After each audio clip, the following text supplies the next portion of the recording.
Manusia itu pikirannya itu sering pendek, nalarnya tidak panjang, dan lebih banyak didominasi oleh kebutuhan-kebutuhan sesaat, kebutuhan-kebutuhan langsung. Oleh karena itu, seorang penipu akan selalu menemukan banyak orang yang siap untuk ditipu. Katanya Machiavelli, ingat-ingatlah wahai pemimpin, orang-orang itu pikirannya tidak panjang. Mereka lebih banyak didominasi oleh kebutuhan-kebutuhan singkat praktis. Ya kalau hari ini biasanya kan kebutuhan praktis itu tidak jauh-jauh dari uang dan sekitarnya. Kasih bantuan yang butuh makan, kasih bantuan untuk makan, yang butuh sekolah, kasih bantuan untuk sekolah, yang butuh, oh ya, ada kebutuhan-kebutuhan sesaat, kebutuhan-kebutuhan langsung, immediate need. Ini bisa dipakai sebagai jalan untuk mendominasi mereka, untuk menaklukkan mereka. Gampang kok menaklukkan mereka.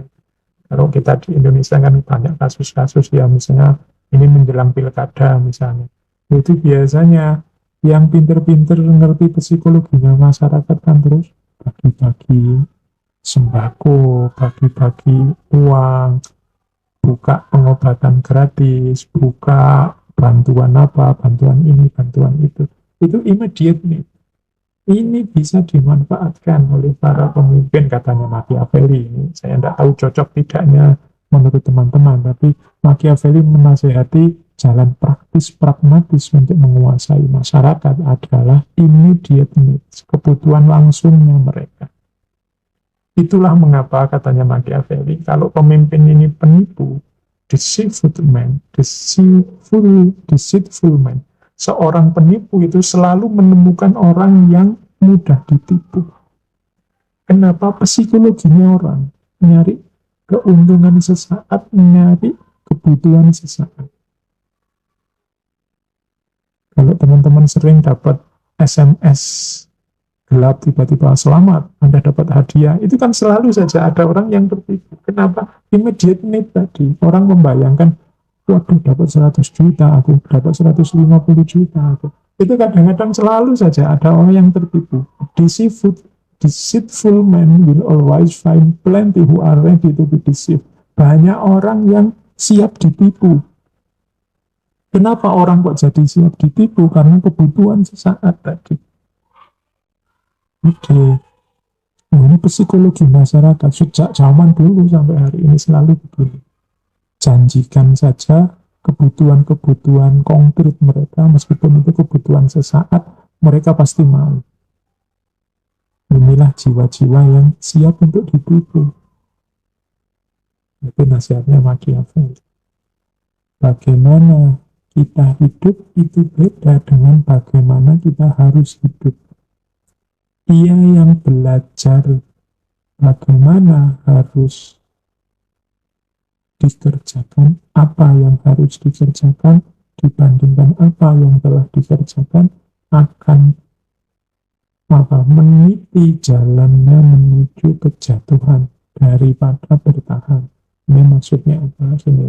Hidup ini memang ada idealisme, tapi jangan lupa realitas. Idealisme itu how we ought to live.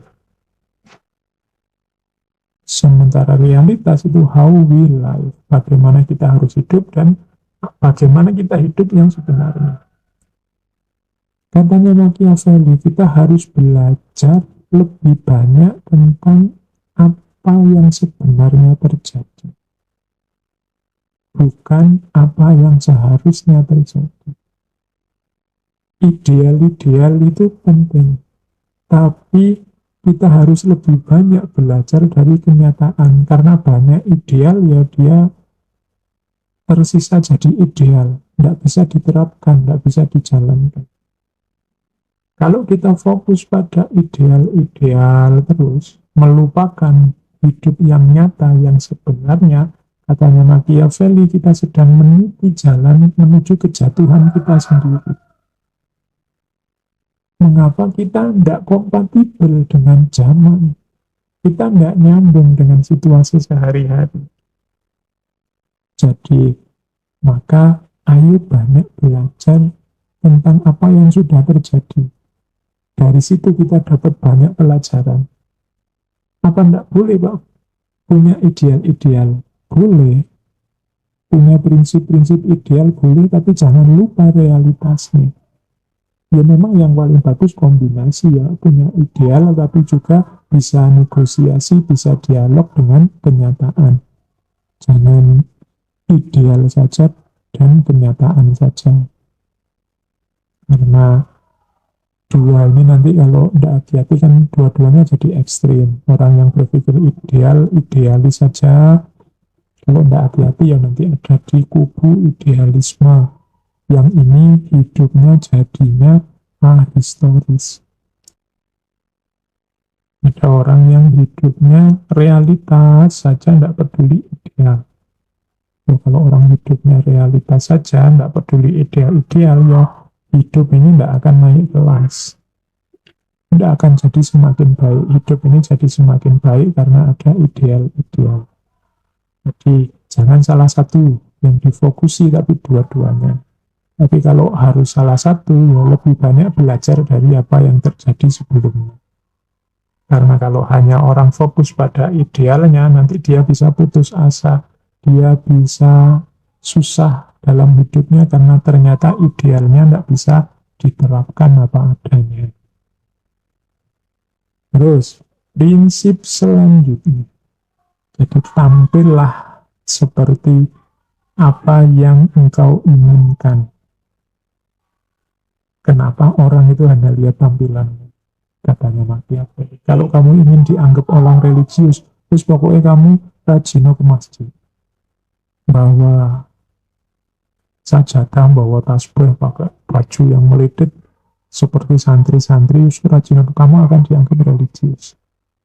Kalau kamu ingin dianggap intelektual, ya ngomong pakai bahasa-bahasa intelektual. Nanti lama-lama kamu dianggap orang pintar. Kalau diskusi, gayanya kamu ngomong seperti yang saya baca di bukunya Aristoteles, seperti yang saya kutip dari pandangannya Michel Foucault, kamu akan dianggap intelektual. Appear as you may wish to be. Kalau ingin dianggap dermawan, nah sudah, tampil, bantu orang, bawa kamera, kemudian viralkan. Appear as you may wish to be.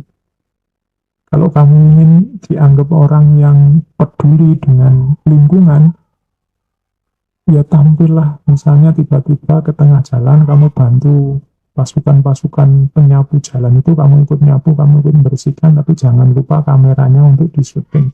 Appear as you may wish to be. Kenapa? Orang lebih melihat itunya. Bahkan orang yang tahu aslinya pun juga males ngomong aslinya, yang diomongkan selalu ikut yang lain saja. Ini strateginya pemimpin, katanya Machiavelli. Ya silahkan teman-teman direnungkan kira-kira tepat tidaknya atau momennya cocok apa enggak kita menjalankan ini.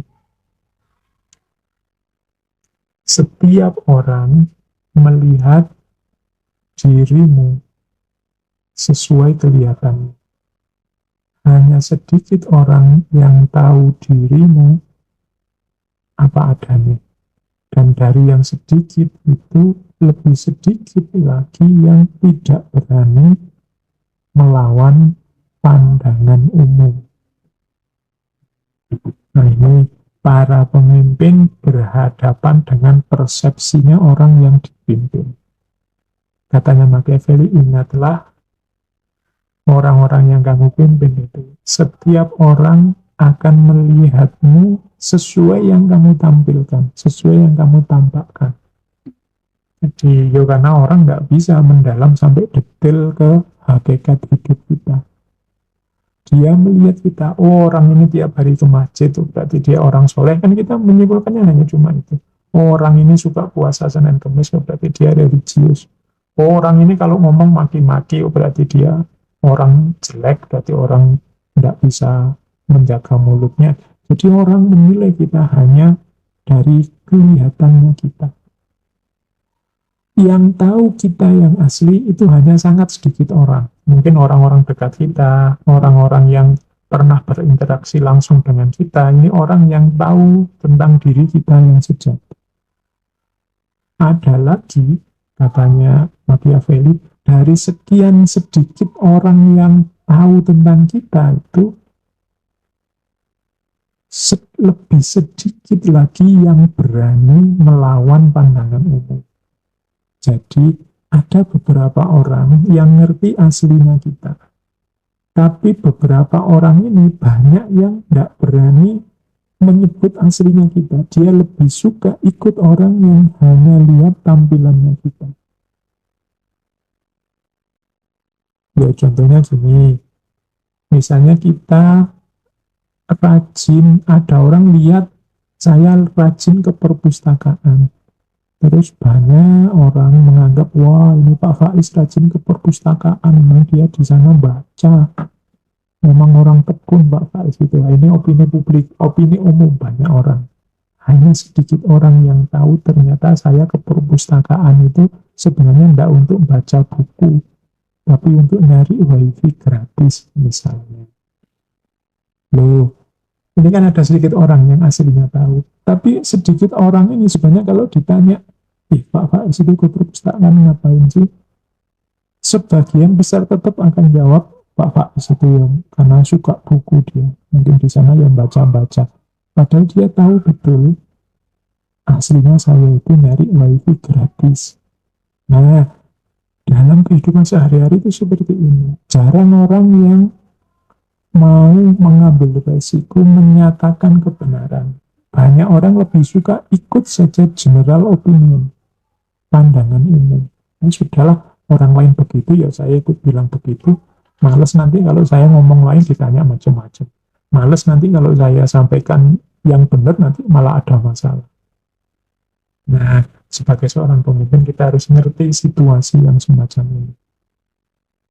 Di orang itu ternyata hanya melihat tampilan kita, kemudian hanya sedikit yang tahu aslinya kita, dan yang terakhir,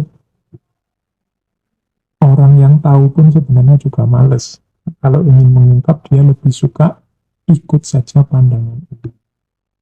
Seseorang yang terbiasa berakting, bertindak in one way, dengan satu cara, never change, tidak pernah berubah.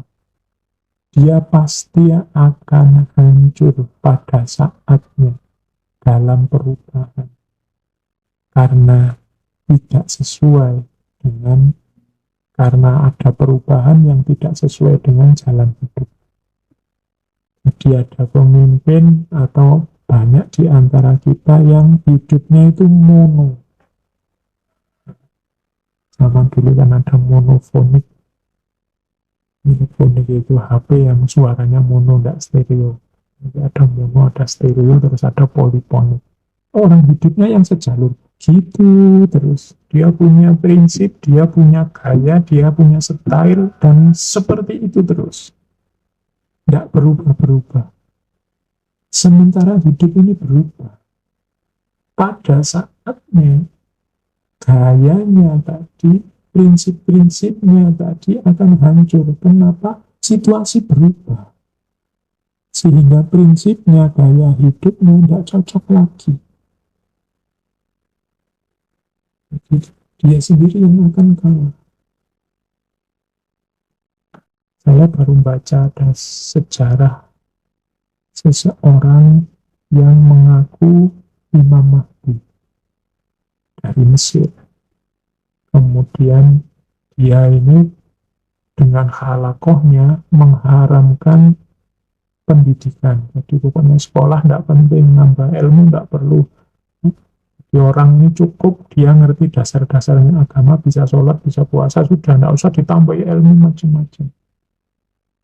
Ya, pada akhirnya ya kelompok ini tumbas tergilas. Nah, pandangan yang one way semacam ini, jadi tidak melihat perkembangan situasi di sekelilingnya, pada akhirnya dia sendiri akan tergilas oleh zaman. Karena zaman ini berubah, dinamis. Hari ini misalnya, Kalau ada teman yang masih anti HP, dia akan kesulitan luar biasa. Karena mode komunikasi hari ini 90% pakai HP, pakai smartphone. Bahkan smartphone jadul pun agak menyulitkan sekarang. Yang nggak ada WhatsApp-nya, yang nggak ada Facebook, Instagram-nya. Jadi dia tetap bisa mengikuti, tapi dia akan tercacar di pinggir-pinggir. Kenapa zamannya sekarang ini? Maka nasihatnya Machiavelli apa? Orang yang berakting one way never change. Jadi seperti itu terus tidak berubah-berubah. Pada saatnya dia akan hancur. Digilas oleh zaman. Maka apa? Luweslah. Ikuti perubahan. Asumsinya seorang Machiavelli tentang manusia. Ini penting karena nanti biar teman-teman tidak kaget, lo kok mikirnya begitu ya, karena dia punya pandangan sendiri tentang manusia. Dalam banyak ngaji sebelumnya ketika membahas manusia kan sering saya jelaskan pembahasan tentang manusia itu ada yang punya asumsi positif, punya asumsi negatif. Yang punya asumsi positif bilang bahwa manusia itu hakikatnya baik. Jadi manusia itu secara alami itu dia baik. Tapi ada yang kebalikannya, punya pandangan bahwa manusia itu hakikatnya buruk. Manusia itu secara alami jelek. Kalau dibiarkan saja, ya dunia ini rusak. Maka perlu aturan, perlu pemimpin yang nata, dan lain sebagainya. Nah, Machiavelli ini ada di kubu yang kedua. Dia orang yang punya pandangan bahwa manusia itu secara natural itu dia buruk, dia jahat. Katanya Machiavelli, manusia itu punya ciri paling tidak 6, yang semuanya jelek-jelek. Jadi kalau dibiarkan saja pasti begini. Yang pertama apa? Tamak. Manusia itu tidak kenal berhenti. Kalau memang bisa diraih semua, akan diraih semua. Bahkan yang semula dituju akan ditambah. Pingin lagi, pingin lagi. Tamak. Kalau bahasa Al-Quran kan ada sindiran, Alhaakumut takatsur hatta zurtumul maqabir. Jadi engkau bermegah-megahan, pingin megah lagi, pingin tambah kaya lagi, pingin tambah kaya lagi. Sampai mati. Jadi ini di ACC oleh Machiavelli, ya manusia itu tamak hakikatnya. Tujuan yang satu tercapai kan tidak berhenti. Begitu yang ini tercapai, dia ingin yang lain lagi, yang lebih lagi. Kemudian kalau sudah tercapai, ingin lebih lagi, terus. Wah. Jadi kalau tidak diantisipasi ketamaan ini, manusia itu isinya kemerungsung terus dari lahir sampai mati. Karena dia hakikatnya tamak. Begitu mengerti sesuatu yang enak, ingin ditambah-tambah, ingin diulang, ditambah. That's manusia. Ciri pertamanya tamak. Seorang pemimpin harus paham benar karakter ini. Kalau enggak diberi rem, manusia itu akan bablas, saling tabrakan, saling berlomba, saling menjatuhkan untuk memenuhi hasrat dan keinginannya masing-masing. Itu ciri yang pertama. Ciri yang kedua, ingin untungnya sendiri. Atau sering kalau teman-teman muda kan pakai istilah egois. Yang dipikir duluan selalu dirinya. Itu sudah cirinya manusia. Mungkin dibungkus dengan dalil, mungkin dibungkus dengan argumen, dibungkus dengan kearifan-kearifan. Tapi katanya Machiavelli selalu sebenarnya dia ingin enaknya sendiri, nyamannya sendiri, untungnya sendiri. Itu sudah cirinya manusia. Nah, ini ketika Machiavelli ngomong seperti ini, ya mari kita sikapi sebagai muhasabah, sebagai aspek introspeksi diri. Di mana ketamaanku, di mana keegoisanku, biar kita tidak terjebak di sini. Kemudian yang ketiga, manusia itu biasanya tidak kuat susah, tidak betah sengsara. Ingin segera lepas kalau hidupnya tidak nyaman, tidak enak. Ini sering menjebak penguasa-penguasa yang cerdik. Dia ngerti benar situasi ini. Jadi ingin segera lepas dari bahaya. Karena dia tidak tahan, tidak kuat. Maka kadang-kadang ada penguasa tertentu yang untuk membuat orang suka dengan dirinya, itu terlebih dahulu orang yang dia pimpin dibikin susah. Tambah susah, nanti dia hadir untuk mengurangi kesulitan itu. Nah, ini dia ngerti benar wataknya manusia yang ingin segera lepas dari bahaya.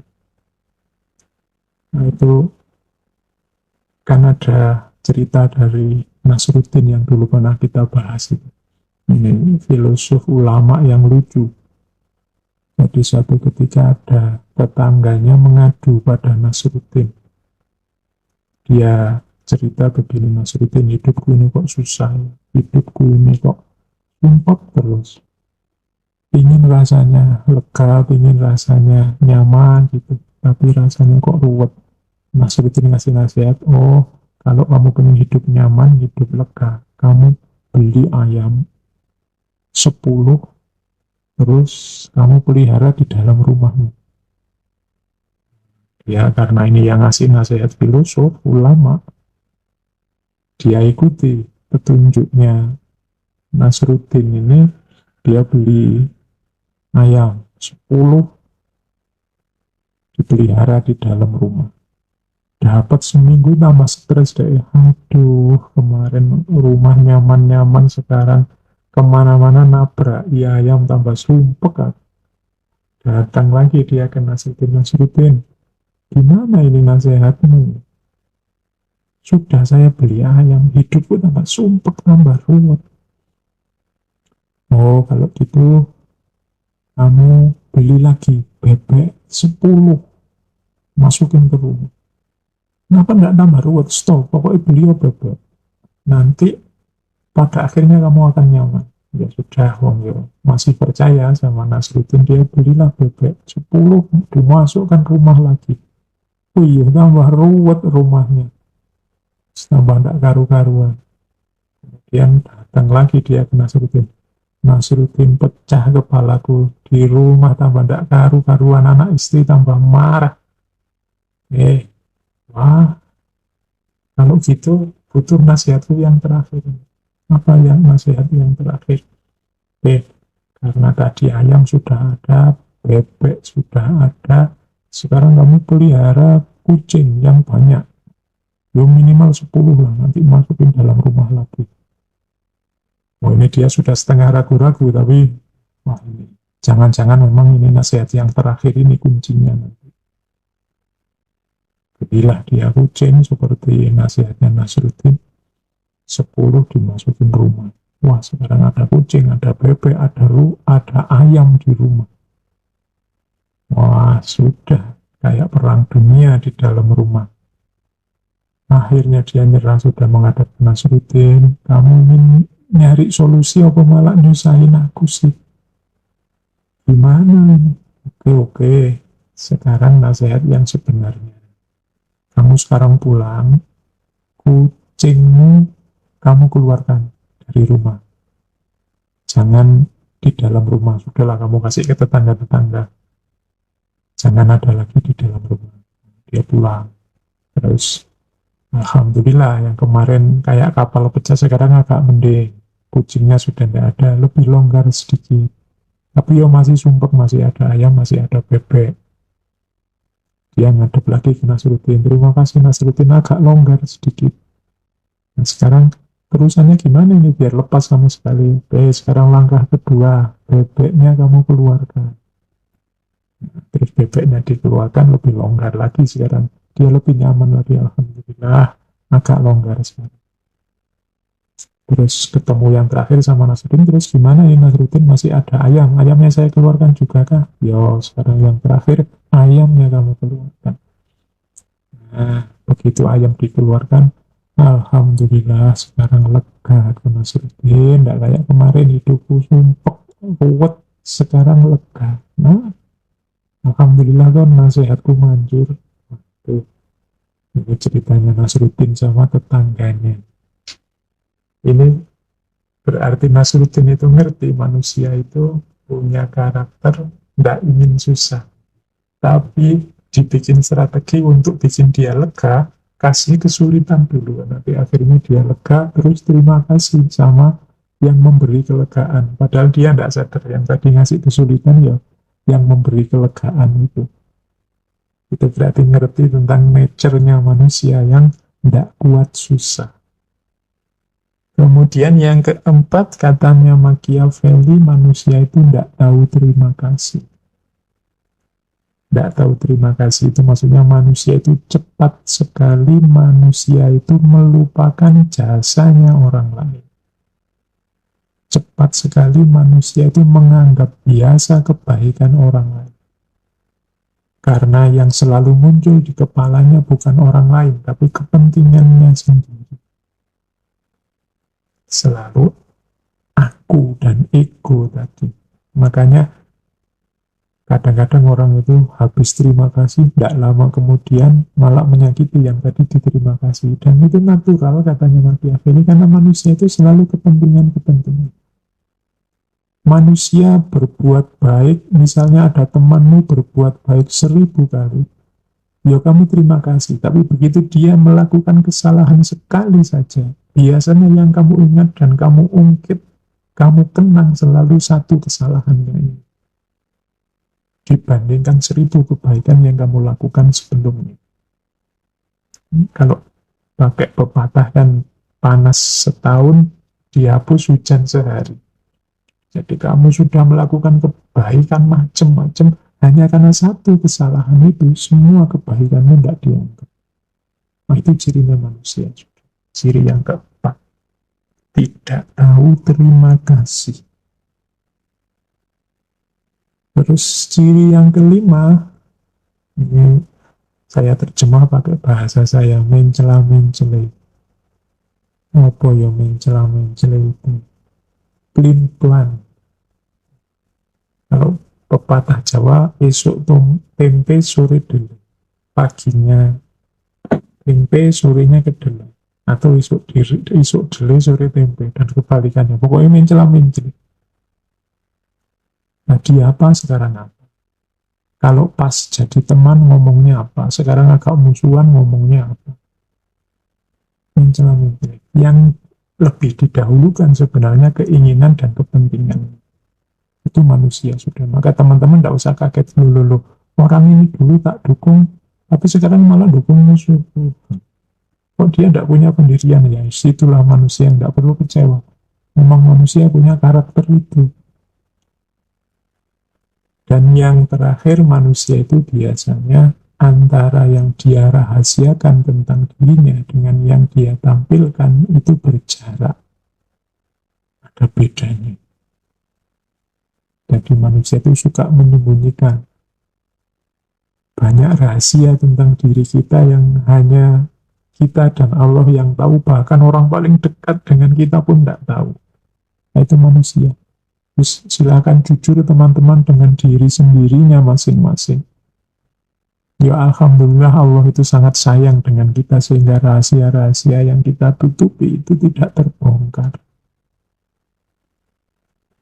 Oke, jadi dengan paradigma realismenya, Machiavelli ini menunjukkan bahwa manusia itu karakternya tamak, ingin enaknya sendiri, ingin untung sendiri, tidak kuat susah, segera ingin lepas dari bahaya, tidak tahu terima kasih, mencela-mencela, suka menyembunyikan sesuatu.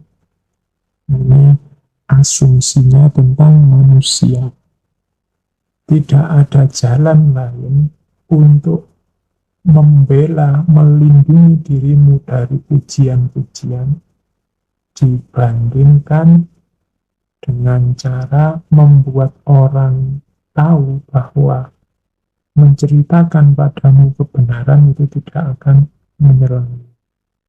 Ini kalau diterjemahkan letterlek begitu.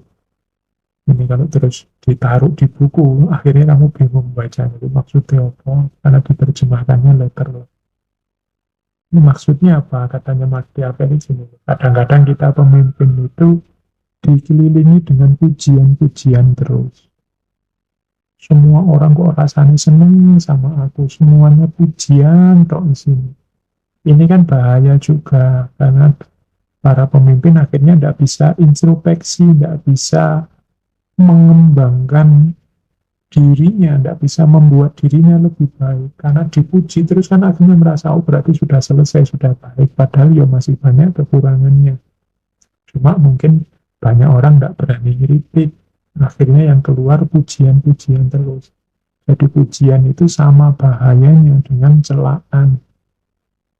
Ada bedanya loh ya, celaan dengan kritikan. Nah, untuk biar orang tidak muji terus, biar orang juga berani mengkritik, menyatakan kebenarannya tentang diri kita, mana kurang-kurang kita, apa katanya Machiavelli, buat mereka ngerti bahwa kalau mereka menyampaikan kebenaran tentang dirimu, engkau tidak akan merasa tersakiti. Nah, yakinkan mereka, ngomong saja apa adanya, termasuk yang mungkin jelek-jelek, tidak apa-apa, saya terima, saya tidak tersakiti. Nah, ini membuka peluang, membuka space, membuka kesempatan bagi orang untuk tidak cuma muji, tapi juga membicarakan mana yang kurang dalam diri para pemimpin. Karena dipuji terus, ya bahaya. Katanya Machiavelli, biarkan mereka ngerti bahwa menceritakan kebenaran tentang dirimu itu tidak membuatmu sakit, tidak membuatmu tersakiti. Nah, ini satu-satunya jalan. Ya jangan dipaksa. Ayo ngeritik ke aku, itu juga tidak masuk akal. Nanti orangnya tambah takut, jangan-jangan ini hanya pancingan. Atau apalagi yang ngeritik dimarah-marahi, ini juga akan membungkam kritikan. Tapi yang bagus apa? Tunjukkan pada mereka, tidak apa-apa kamu ngeritik kok saya, tunjukkan saya lemahnya di mana, kurangnya di mana. Saya tidak tersakiti kok. Demikian.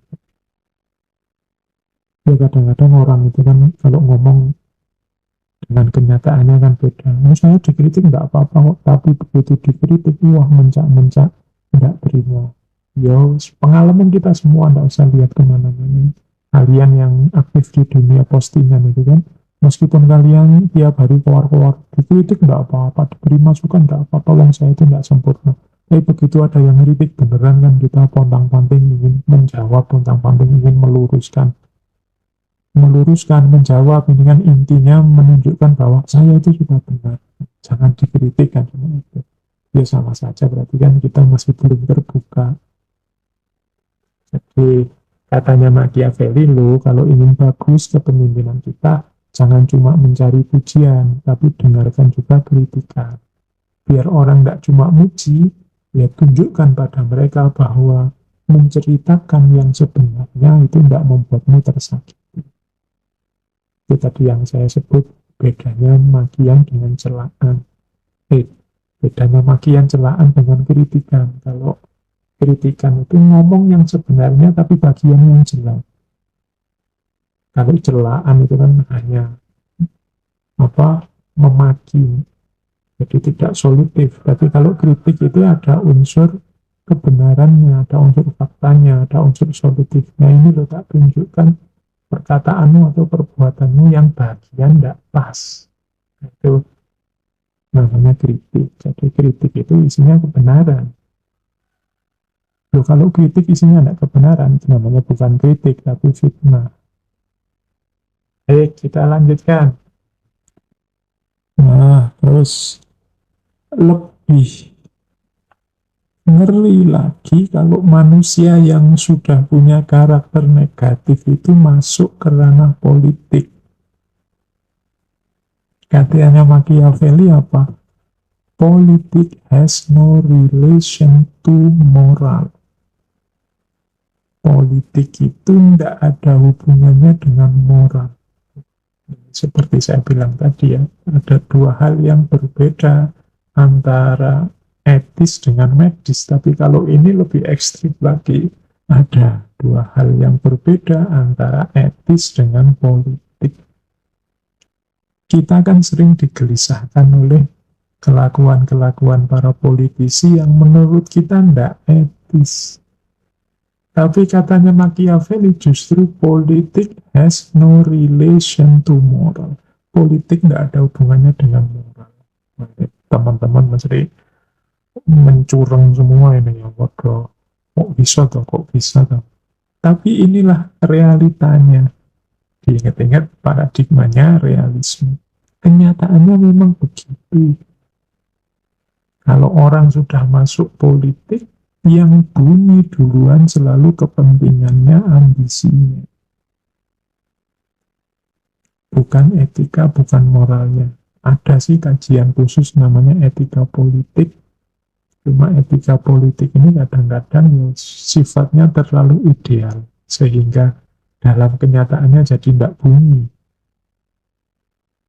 Atau tadi sebenarnya tidak etis tapi disembunyikan biar kelihatan etis saja. Manusia itu suka menyembunyikan.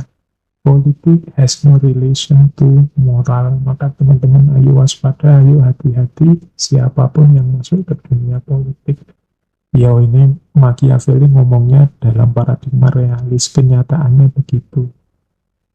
Ya mari kalau mampu kita bangun kenyataan yang berbeda bahwa berpolitik dan bermoral juga bisa jalan seiring.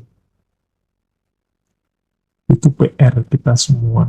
Sehingga teorinya Machiavelli ini nanti bisa diubah. Bahwa berpolitik sekaligus bermoral itu bukan dua hal yang bertentangan. Terus yang kedua, dia juga punya pandangan, kalau ini populer sekali, it's better to be feared than love if you cannot be good. Lebih baik ditakuti daripada dicintai kalau engkau tidak bisa dua-duanya. Ini dalam politik, apalagi kita sebagai seorang pemimpin, kadang-kadang kan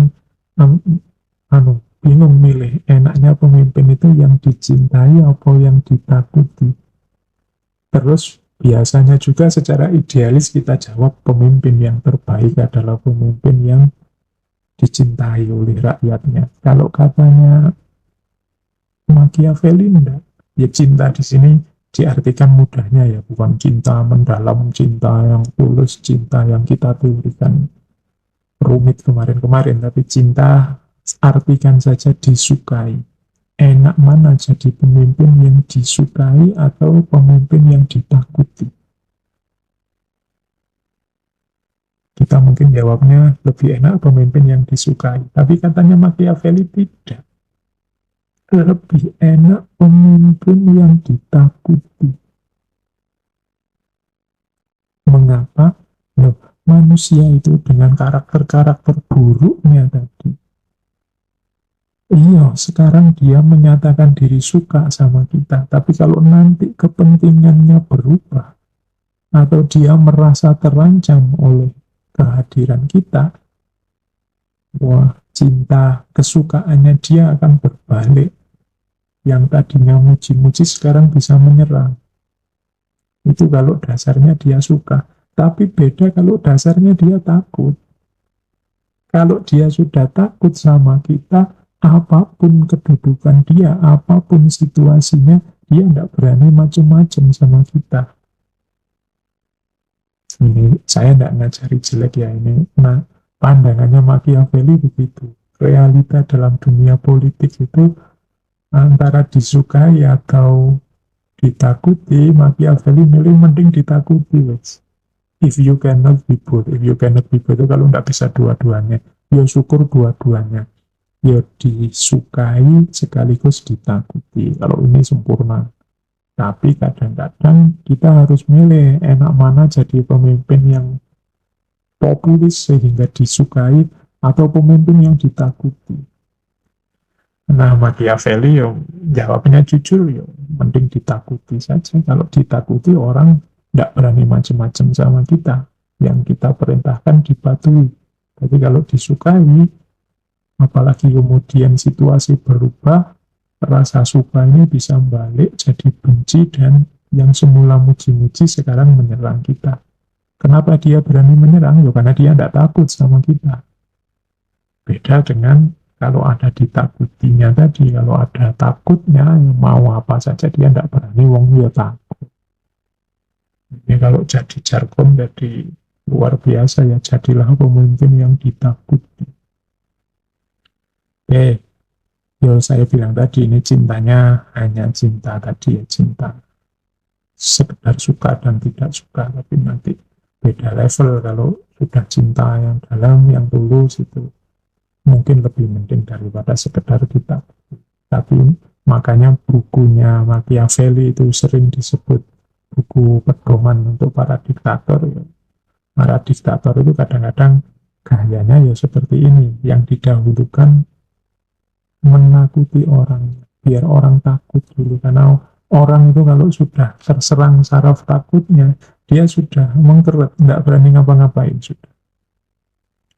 Para teroris itu kan menyebarkan teror itu kan untuk menumbuhkan rasa takut, karena mereka ngerti benar kalau rasa takut ini sudah tumbuh, orang sudah tidak berani ngapa-ngapain. Baik, ini paling tidak pelajaran dari Machiavelli. Kita punya situasi semacam ini, bahwa dalam dunia politik ternyata lebih menguntungkan ditakuti daripada disukai. Kemudian yang ketiga, sebagai makhluk politik, manusia itu adalah makhluk yang ambisius. Manusia itu dari satu ambisi ke ambisi yang selalu yang dipikirkan keinginannya, target-targetnya. Yang didahulukan selalu individu dirinya. Meskipun sebelum masuk ke satu lembaga misalnya sudah dididik untuk komitmen, untuk loyal pada lembaga dan macam-macam, tapi yang pertama-tama dipikir selalu dirinya, jenjang karirnya, progres kelembagaan dirinya sendiri. Men rise from one ambition to another. First they seek to secure themselves against attack, and then they attack others. Manusia itu tampil dari satu ambisi ke ambisi yang lain. Pertama-tama dia berambisi untuk mengamankan dirinya biar tidak diserang orang lain. Kemudian mereka berambisi untuk mengalahkan dan menyerang orang lain. Jadi hidup ini dengan karakter sebagaimana digambarkan oleh Machiavelli, isinya serang-menyerang. Yang tidak terlalu kuat biasanya bertahan untuk tidak ditaklukkan, yang merasa sudah kuat berusaha untuk menaklukkan. Itulah belantara yang namanya politik. Jadi itu sekilas pengantar. Dari sini mungkin teman-teman sudah dapat gambaran seperti apa pandangan politik dan pandangan Machiavelli tentang manusia.